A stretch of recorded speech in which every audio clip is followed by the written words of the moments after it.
Theme parks, by definition, are separated from amusement parks through their structures, settings, and attractions being united by a cohesive theme. For example, the worlds of yesterday, tomorrow, and fantasy, or the golden age of Hollywood, or animals from real to ancient to imagined, or maybe even an experimental community of tomorrow where you can travel under the sea, to outer space, around the world, and beyond, with a focus on making learning fun all throughout your journeys. But not anymore!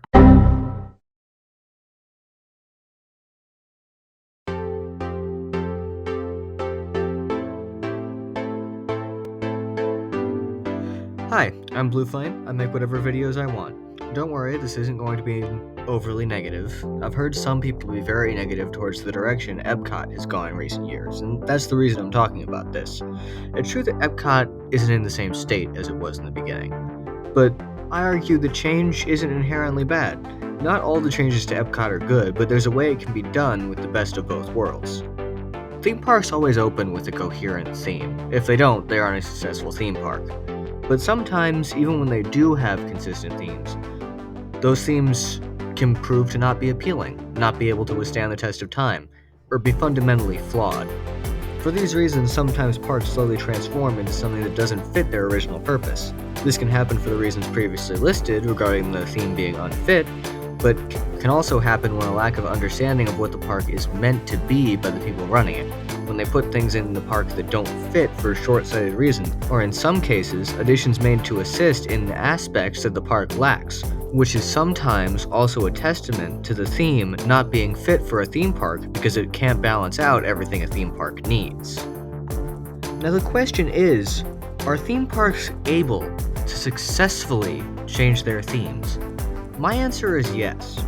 Sometimes when parks adjust their themes, they end up in these awkward middle phases where they're not quite the old theme or the new theme, being slightly awkward or a confused mishmash of ideas. But ultimately, I think it's possible for parks to switch their themes or reevaluate the way they implement them. Epcot is the experimental prototype community of tomorrow. It was created on the land that Walt Disney intended to build an actual residential community on. After Walt's death, the Disney company decided that being the government of an actual community and dealing with policies and voting rights might be too much of an undertaking and have some negative effects on their brand. So instead, they transformed it into the second gate at Disney World. Half of Epcot, titled Future World, was meant to be a permanent World's Fair, with several pavilions focused on subjects for learning. The other half, the World Showcase, was meant to be a walk through the countries of the world, recreating their architecture and sharing the culture of the world. When the park first opened, it did not feature any Disney characters. Epcot has changed a lot since then. World Showcase still is a walk through different nations with recreated architecture, but Future World is now divided into World Celebration, World Discovery, and World Nature, and it's not focused as much on the future. Though Epcot still has a lot of educational aspects, there are now plenty of Disney characters in the parks. Donald Duck has taken over the Mexico boat ride, Frozen has taken over the Norway boat ride, Guardians of the Galaxy has a roller coaster that replaced Ellen DeGeneres, and a cartoon fish voiced by Ellen DeGeneres and associates have taken over the Sea Pavilion.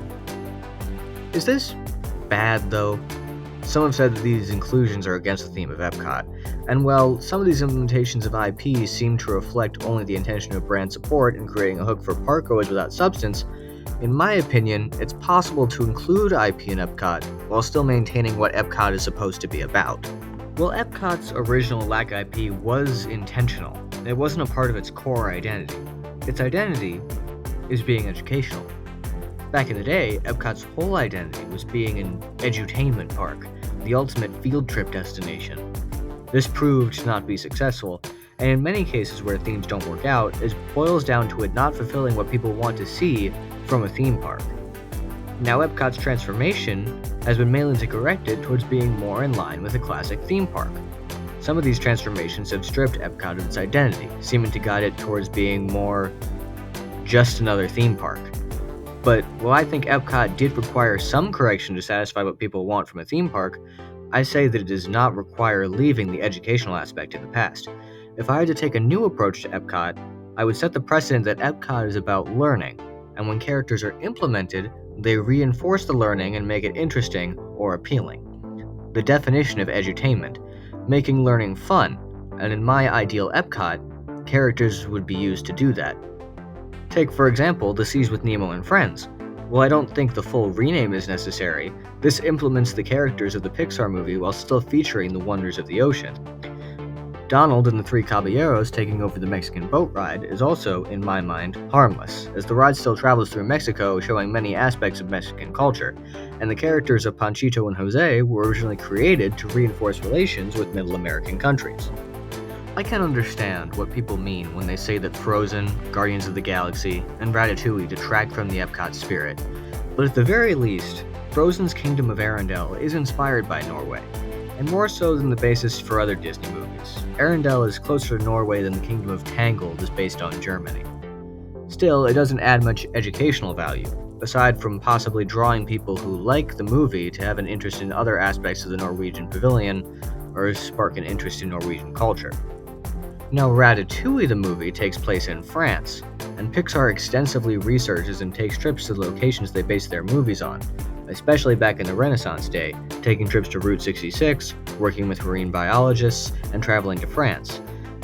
That said, my argument that Remy's Ratatouille adventure is a good way of showcasing France while featuring characters is an argument that is hindered by the fact that for most of the ride, you see things from the perspective of a rat. And as we all know, the rat experience is the same in every country. But considering that Ratatouille didn't replace anything, I find it hard for someone to argue that a ride themed around this great movie that faithfully showcases France, even if it doesn't show much of France, is a better attraction for showcasing France than no attraction at all. Guardians is probably the worst of IP integration, as it doesn't have any educational value. But I do think that the Imagineers considered how to make Guardians of the Galaxy roller coaster feel Epcot. They have the queue designed as an educational exhibit about a fictional planet, but it is in the style of Epcot, and the angle they're going for seems to be that Xandar is a realization of the communities of tomorrow that Disney envisioned. And canonically, it is a cultural exchange. Also, being that the Guardians replaced the Energy Pavilion, it does feature an energy source in the plot of the ride, and as you travel back to the Big Bang, which was an aspect of the attractions that preceded it. It's a lot of little things, but ultimately it doesn't make it fit with Epcot's educational theme. When I say Epcot purist, I mean someone who is opposed to Epcot changing at all, who thinks that the best version of Epcot is the version at opening. And that's not what I am. I'm an Epcot fan, and I like Epcot. It was my favorite Disney World park, and the only reason I say was is because at this point in my life, I think the question is more nuanced, and I can't pick one as my favorite. I admit it has its issues, and that some examples of IP don't fit what the park is meant to be, but I think the characters can be used well to teach if done properly. And I'm not one of the people who gets upset about barbecue themed to Sam the Eagle. And I have to mention my favorite ride, Test Track, which is educational and a good combination of engineering and thrill that makes for a great attraction. And it doesn't have any IP. Actually, if you count Test Track 2.0 as its own ride, that makes it the second most recent Disney attraction to not feature any IP after Mystic Manor. I really hope the new 3.0 with inspiration from World of Motion is good. Ultimately, in fact most of these rides, probably aren't going anywhere. They spent money on them, and many of them are still new. Frozen isn't going anywhere, and Cosmic Rewind isn't going anywhere. They spent a lot of money on that. And it's unlikely Disney will remodel them just for the sake of making them fit educational themes better. But while they disturb Epcot, they don't break it. The foundation of Epcot is still there. Many of the attractions still have that educational aspect, or at the very least, have some aspects that align with Epcot. And I fully hope we see a direction more in the middle, rather than continuing to tear the educational aspect away in favor of more IP, becoming basically a generic Disney park built in the shell of what used to be Epcot.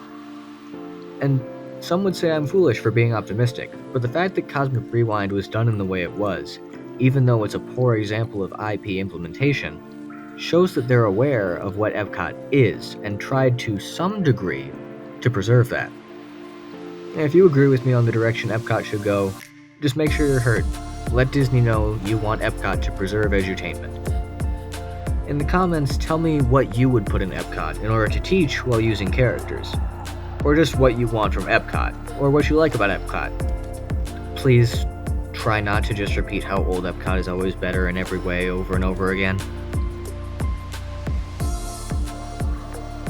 Welcome to the end card, the YouTube video equivalent of exiting a ride through the gift shop, because as soon as they have you captive with what you came for, they can shove promotion in your face. I recommend you check out this other video that came up the same day as this one, talking about Hollywood Studios and how it can transition through its awkward period and remain in touch with its theme while still fulfilling what it wants to be right now. I don't have much to say on afterthoughts of this video. I feel like I kind of summed it up, but I feel like I explained it kind of poorly. My main takeaway is that I think that in the future, Disney should have defined how they approach Epcot through trying to use characters to educate. I don't think edutainment is dead.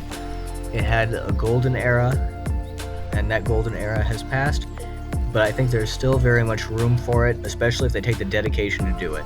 I don't think it's an easy thing. Edutainment can seem cheesy in a lot of places if not implemented just right, but if anyone can, Disney can, and I feel like if they put in the effort, Epcot can remain Epcot and still give them everything they want, where they can feature their characters and they can inspire people and people can have all the things they want from a theme park, like thrills and cool experiences with characters, while still teaching them something along the way.